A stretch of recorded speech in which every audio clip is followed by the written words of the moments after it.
1 year ago, I got my hands on the 17-28 f2.8 Tamron lens, and it has been my dedicated vlog lens ever since. So in this video, let's talk about the good, the bad, and the ugly after 1 year of using this lens.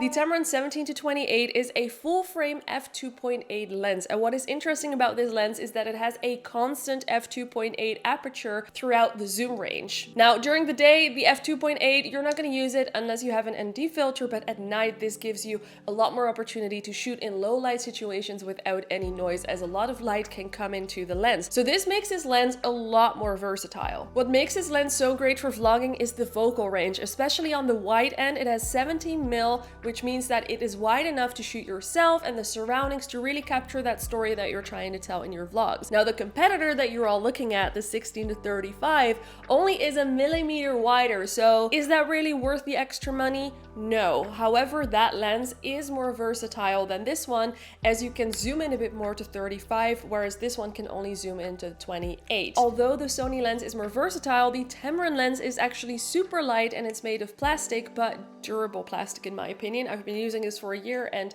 it still looks really good, as you can see. And therefore this lens is a lot more suitable for vlogging in my opinion, because weight is everything when you're vlogging yourself. Something else that is interesting about the 17-28 Tamron lens is the fact that it has an internal zoom. This means that if you're zooming in or out, the lens will stay the same, which makes this lens a more compact lens than the Sony lens. In this video, we're fully focusing on vlogging, but I do want to mention one thing, because I do think it's an additional benefit of getting this lens, and that is that the weight and the internal zoom actually makes it easier to use this lens on gimbals, as you're not throwing off the balance in any way. One thing to keep in mind though, because this is going to throw you off if you've been using Sony lenses, is that with a Tamron lens, the zoom ring and the aperture ring are actually on opposite sides compared to Sony lenses. Now, this is not a big deal. You can totally get used to it, but it is something that's going to throw you off when you first start using it. Let's actually talk about one of the most important things when it comes to vlog lenses and just vlogging in general, and that is the autofocus. Now, I'm really happy to report that with the Tamron 17-28 f2.8, I have not had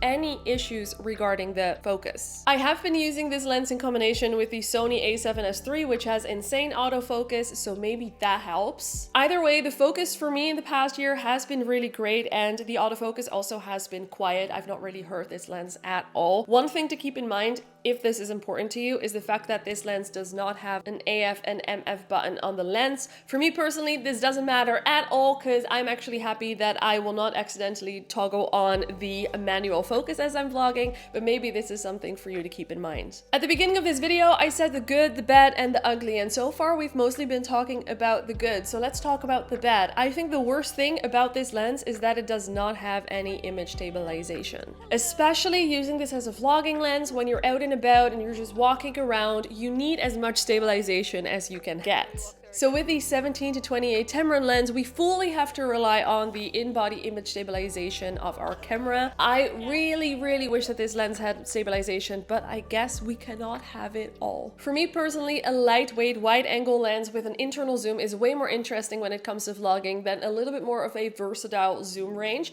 And honestly, using this lens together with my a7S III has been an absolute treat. So make sure that you watch the review right here, where I tell you all about my experience in the past 2 years of using the a7S III, and of course, don't forget to subscribe.